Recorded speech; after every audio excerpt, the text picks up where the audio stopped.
Greetings, everybody. It's Ravana Noon back once again. Today we'll be dealing with sex magic, Vama Marga, which is the left-hand path of Tantra, and vampire sex magic.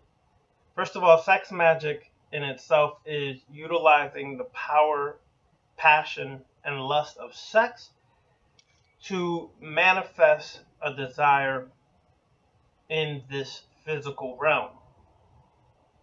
Sex is one of the most potent and powerful forces in this home we call Earth, in this solar system and this known universe that we exist in. It is the power of creation, the power of chaos, the power of primordial energy. All these things have its origin in the darkness, manifesting into the light. Essentially, when two individuals feel a chemical reaction, a lustful reaction, a physical reaction, a sexual attraction towards another individual, that is primal, raw power and energy at its most basic level. But the power behind that has the power to create, the power to transform, and even the power to destroy. Sex, in essence, is a most profound and powerful utilization of energy and forces, and it can be used in any which way you want. On the left-hand path, we don't look at things as good or bad, right or wrong. If you're still under that philosophy, you're still religious, you're still basically brainwashed and still not realizing the purpose and power of sex. Some authors have gone into it and shared some insights. For example, when you go into the Luciferian aspect of sex magic basically is utilizing the power of sex to essentially transform yourself and empower yourself to be even stronger, even more profound. So a Luciferian, let's say, a Setian, those on the left-hand path use sex not to transform the consciousness to some exterior divine God, but rather to transform their own consciousness into an isolate spirit, meaning you are making yourself to the divine or the self-deified individual. You have to understand that sex essentially has been given symbolism, and when you go into Vama Marga or Tantra, let's say, it is the Shiva and Shakti aspect. One of the primal forms of Shakti is Kali in itself. Kali is the goddess of destruction, the dark or the black goddess. She's also the goddess of sexual activation. Notice how Shiva is laying dormant, and Kali essentially activates Shiva by putting her foot on him, or in some depictions, sitting on his phallus, and bringing life back to Shiva through the power of the yoni and the power, which is the vagina, the pussy, or whatever one makes you feel good and happy at the end of the day. She brings life back to Shiva. Essentially, the primordial goddess has the power to bring life or destroy life in the form of Kali. You have some variations of this in Kemet, as Sekhmet is very similar to the aspects of Kali. In the Hebrew or the more Middle Eastern occult, it would be Lilith. And you could go on and on across this planet and find similarities to this. Essentially, you have the masculine and feminine force coming together to raise the serpent energy or the serpentine energy. Some call it Kundalini, some call it the black flame. That energy is raised up to cause a growth and a change in the mental, the consciousness, a change in the physical, and a change in your reality. So, essentially, this is what the work is at hand. When you look across the planet, in most of the ancient doctrines, you will see that the female is always on top of the male. This position is a position that can cultivate and create the most primal energy and forces to be utilized during sex magic. Some of us have been very Western-minded, brainwashed, where we feel that the man has to be the dominant force and the woman has to be the submissive force. But in ancient cultures, they understood that to be vice versa. A man is mostly dominant throughout certain times of the day, depending on their work, their actions and activities, and a woman can be submissive, but in the bedroom, the roles switch so that you can bring a balance to the masculine and feminine forces within you.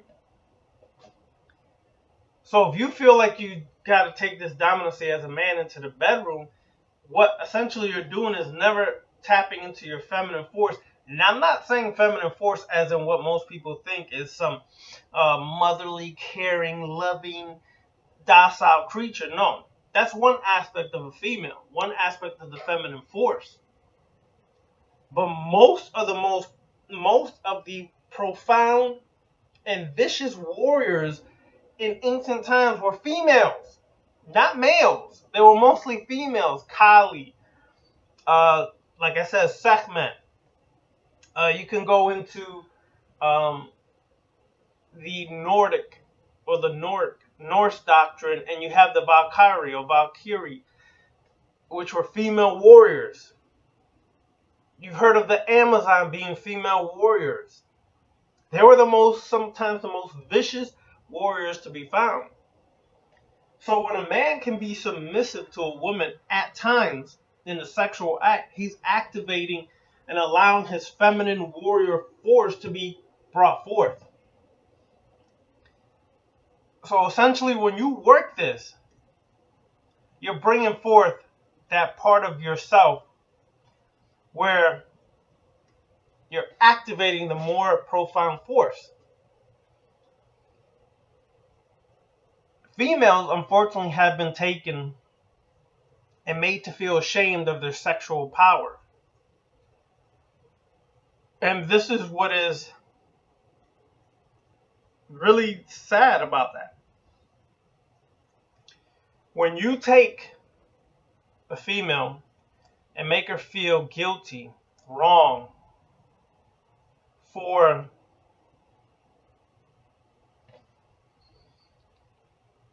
being seductive, beautiful, sexy, intelligent, and you suppress that part of herself and make her feel guilty and ashamed, you're doing a disservice to all females across this planet. Females are more powerful than you are allowing them to be. Especially the black woman, who has been the most suppressed, repressed, and controlled of all the females on the planet. So, understand, energy would be the female force. Consciousness would be the masculine force. Now, when we get to Vama Marga, which is left hand path Tantra, it is not Tantra where you cultivate your energy, keep your energy hold your energy, preserve your energy. Vama Marga is cultivating, nourishing, and then releasing by the actual sexual act that is taking place. Because in Vama Marga, the belief that if you release the energy in an orgasmic state into the universe, that passion, that lust, that energy is propelled to bring the result into the physical of what you desire. Now, in Vama Marga, consciousness is the realization that all must join with the absolute by experiencing the pain and pleasure of this world of flesh and spirit. Meaning,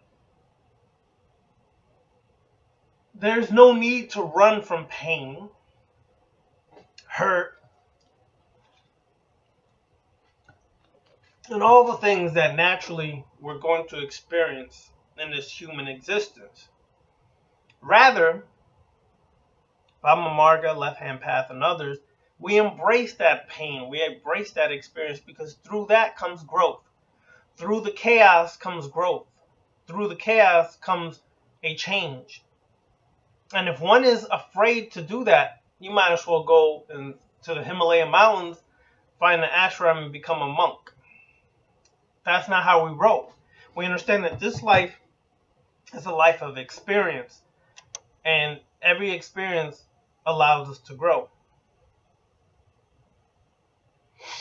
Now understand that we also feel that the consciousness is not about merging, as I said earlier, with the divine, but rather you're taking that consciousness that you're gaining and the aspects of the mind, body, and the spirit, and using it to become an individual, for the individuated consciousness to stand above the man-made worship religions and beliefs. Consciousness is the point of being awake and existent in the world around you. However, this is not, and in no way, shape, form, or fashion, consciousness has ever been associated with being aware of yourself or the true self on any particular level.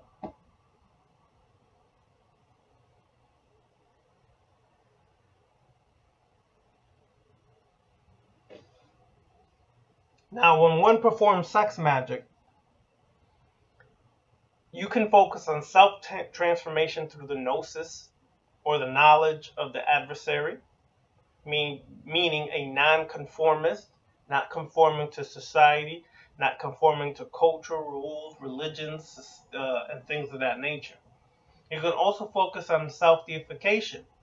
You can focus during your sex magic on becoming Kali, Sekhmet, becoming Shiva, becoming Rudra, becoming Set or Sutukh, becoming Sokar, becoming any one of these so-called archetypes. You can focus on becoming that. Not that you are them, because they are simply metaphors, but you become those attributes and characteristics that those archetypes represent. And you focus on awakening your Kundalini to rise it up through each chakra, piercing and illuminating with the black flame and expanding your perception.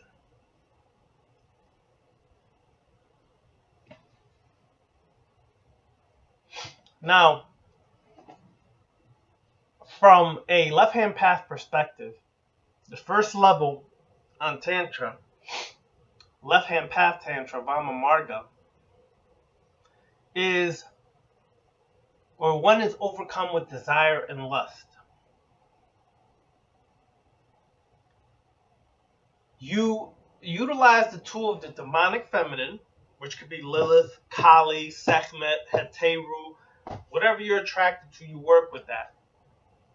Maman Brigitte, Oya, whatever. And you understand the deeper desires of your body and your mind.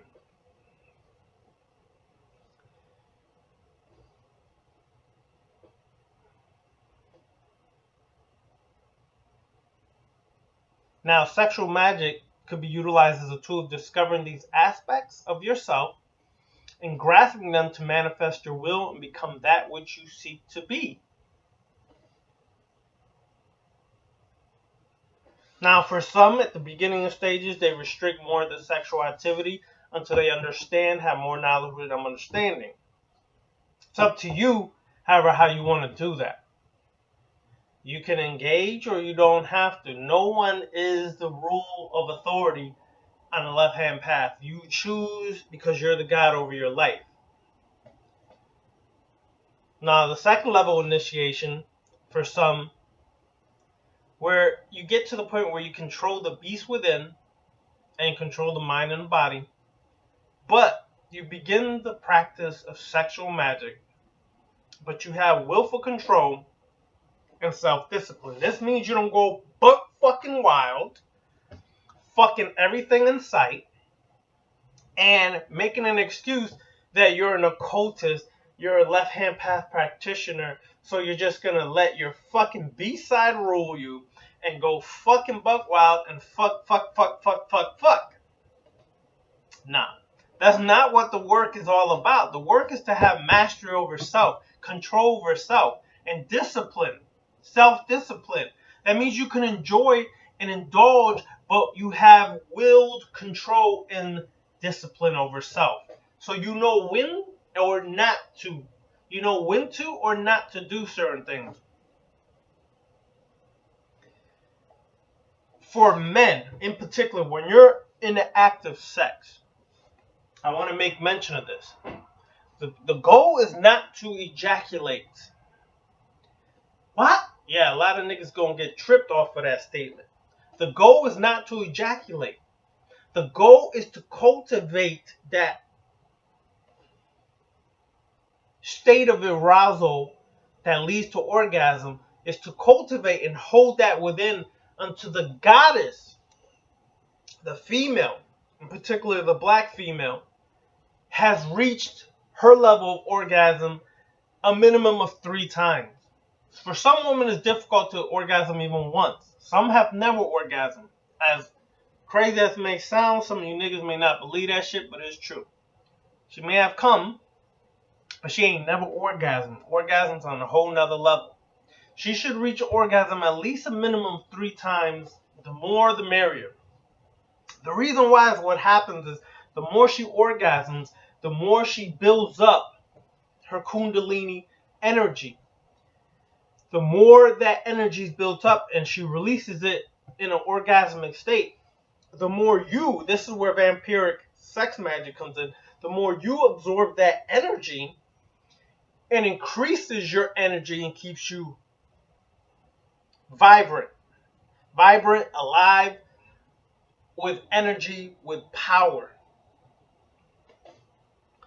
A female in return is also taking your energy. This is why when a female seeks a man, she should make sure that he is in some way, shape, form, or fashion healthy, mentally healthy, not just sexually healthy, and he has a lot of energy, because that energy taken in by the woman keeps her young, energetic, alive, and conscious expanding. Consciousness will expand. So understand that working sex is not just about, yo, she got a fat ass, I'm going to tap that shit, because she can have a fat ass and a bunch of demons up in her ass, and when you tap that shit, guess what's happening to you? You smash, the demons now start smashing your ass. So you got to be very selective and wise on who you choose. However, the goal is never to ejaculate immediately. The goal is to cultivate while in the act of sex until she has at least ejaculated 3 times. Don't believe me. Do the work yourself. And when you get to that point and you see how much power and energy she's exuding after 3 orgasms or more, you'll understand exactly what this is entailing, what this is about. So,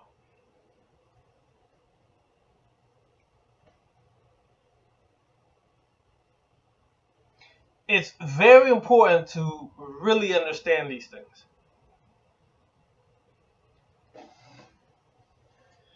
Now, when you're working sex magic, always remember that discipline and self-imposed methods are essential before you work with another. You should always be disciplined in your sex. Firstly, before you get into any form of sex magic, what is your goal?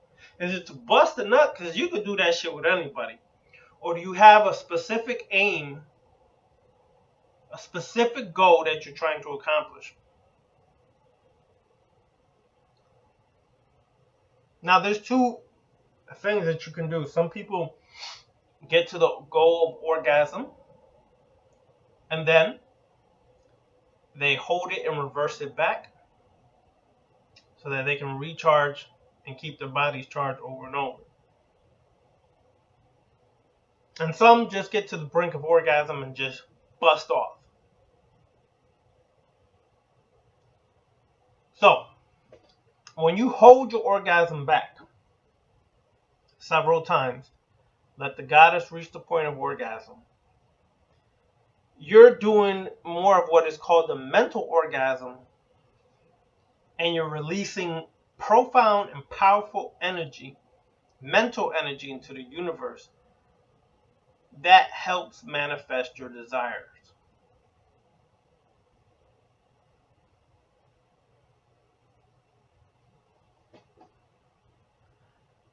Of course, you're going to be involved wholeheartedly into the act. So your mind will be totally captivated by the pleasure itself. But don't just get involved in the pleasure. Keep the goal in mind while you're experiencing the pleasure. Some will tell you to ignore the pleasure and just stay involved in the goal mentally. I'm not with that shit, because the act of sex should be something that's enjoyable. So you can be involved mentally and sexually in the pleasure at the same time.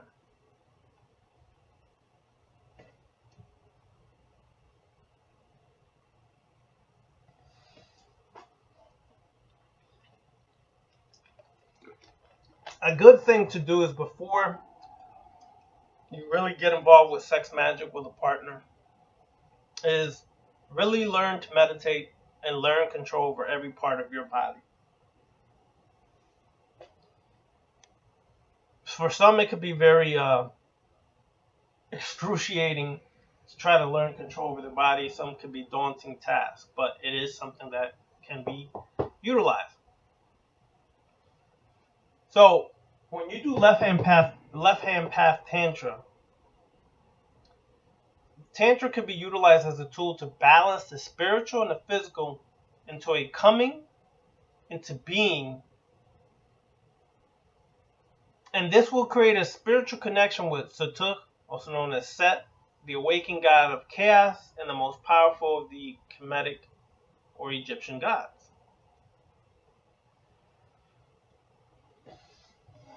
Now,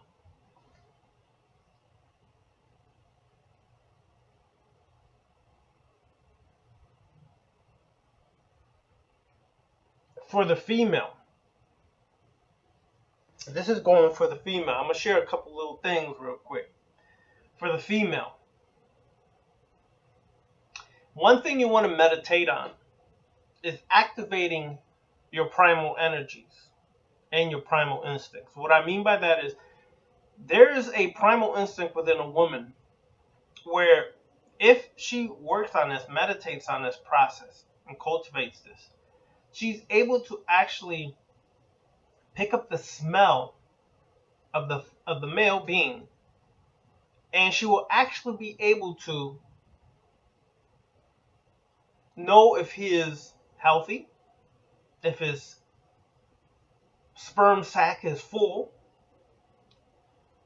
and she will know just by the scent if he is worthy of being her sex partner or not. For the female, in particular the black female, You were given a gift of beauty, intelligence, sexuality, lust, and power. You were given the curvaceous bodies that you possess. You were given the kryptonite of men, particularly black and Latino men.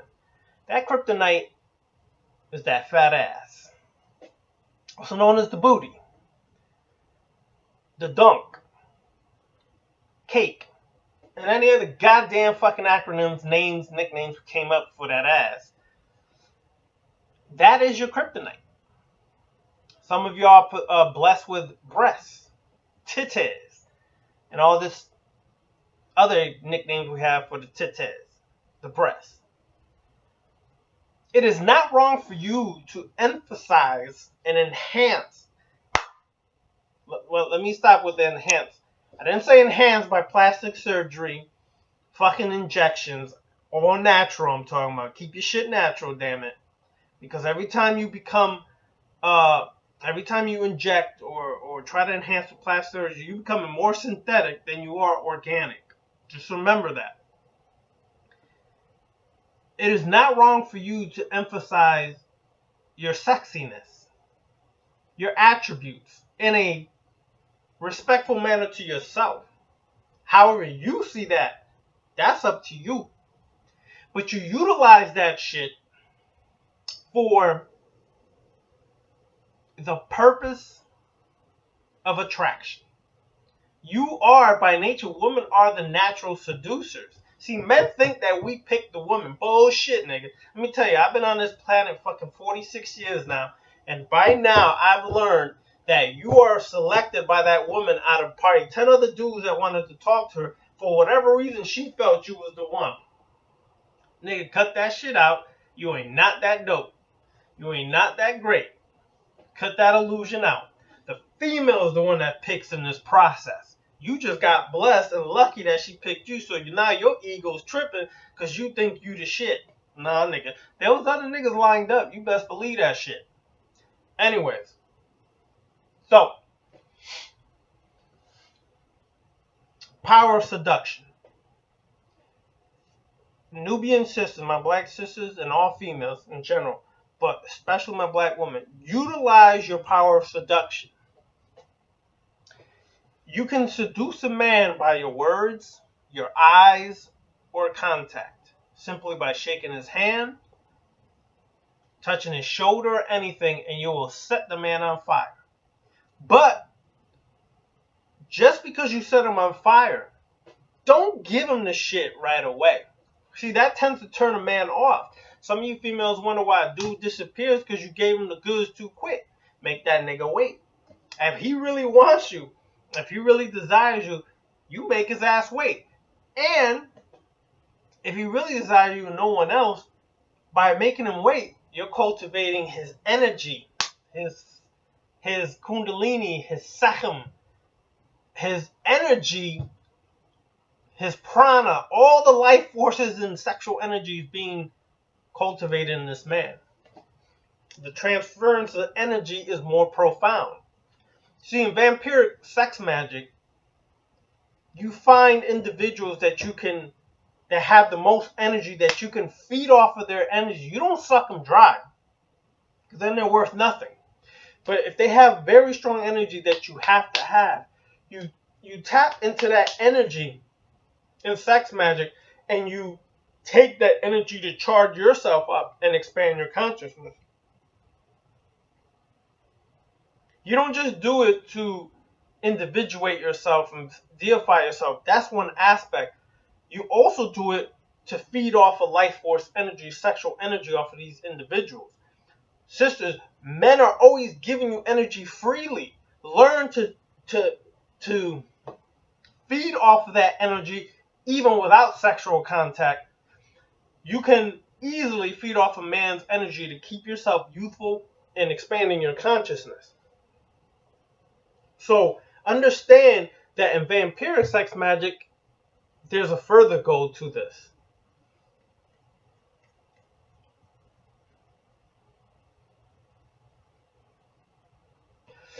Now, as I said earlier, Shiva, Shakti, Lilith, Samael, Sekhmet or Ta, on and on and on. Shiva or Ta, Geb or Nut. The male is contemplative and passive in the act of sex. Unto Lilith, Kali, Shakti, Sekhmet, Nut becomes the energizer of life or motivation and desire.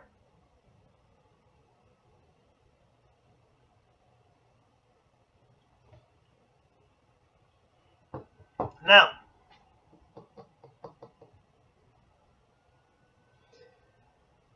one of the secrets and the reason why sex has been suppressed by religious authorities and other people that try to contain and control power over others is that you can empower yourself through sexual unison or act. And now, however you choose, whatever your sexual preferences and attraction is, that's your choice.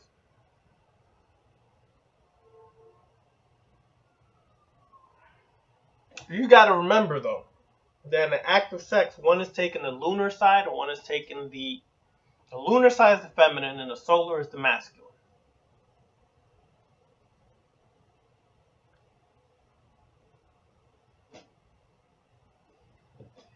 Now, on the left-hand path, sexual magic is a challenge that moves us beyond the constraints of sociological limitation. In other words, do not let society dictate to you what your sexual preference or attraction is wrong. There's no right or wrong on the left-hand path.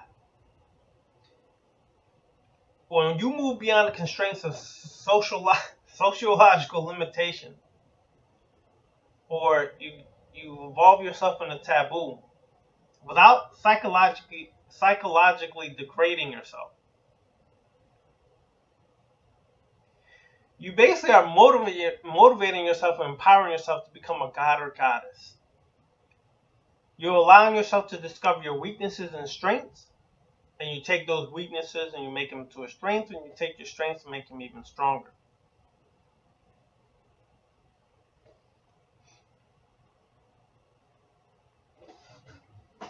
Lilith, Kali, Sekhmet, Nut represent, well, not so much Nut, but Lilith, Kali, Sekhmet, Shakti, they represent the black or earthbound control manipulation of the world around you in accordance to the will of the practitioner.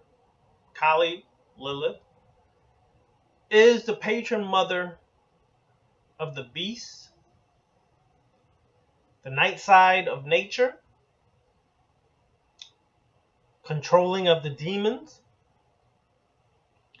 Ta, Shiva, brings the light and the wisdom. The light meaning the intellect, the solar side.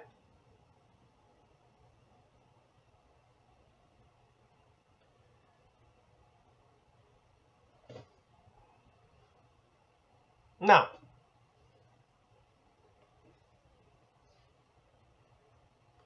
in sexual magic through Lucifer, Shiva, Ta, Asar, sexual magic is self-transformative magic through the symbol of the sun. Do you illuminate yourself by the immolating inner awakening known as the black flame?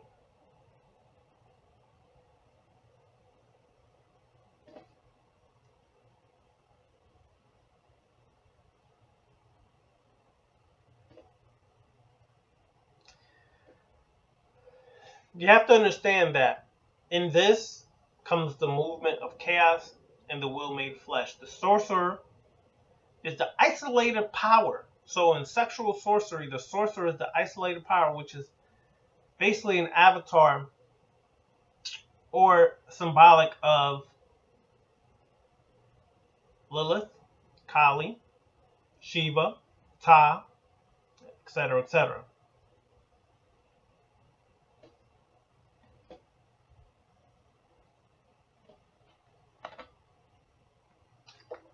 Sexual magic is used to invoke the force within, meaning you make the dragon become flesh, and it does not in any way represent or suggest any specific form of gender or sexual orientation. It is the sex of the individual or the avatar.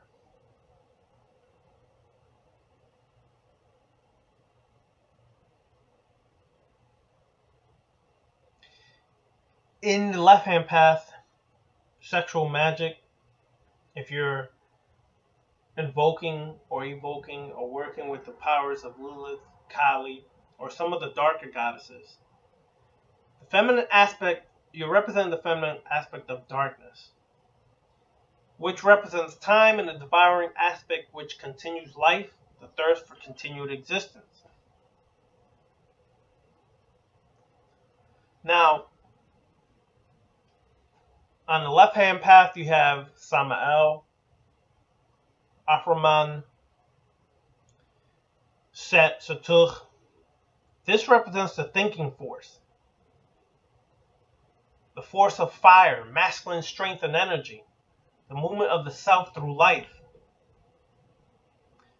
To some, they may call it Shaitan, Satan or Satan, Seth-an or Set-an or Satuch. This is the black serpent or the Kundalini. In its masculine opposing nature, it is known as the imaginative force or the black dragon.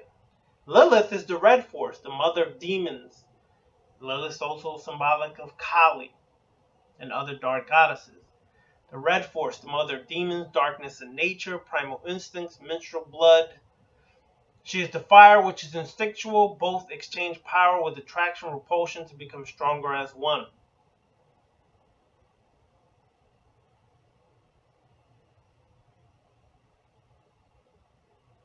So, understand now, when you're in sex and doing sex magic, there's more taking place than just orgasm, busting a nut, or reaching some elevated state of shooting off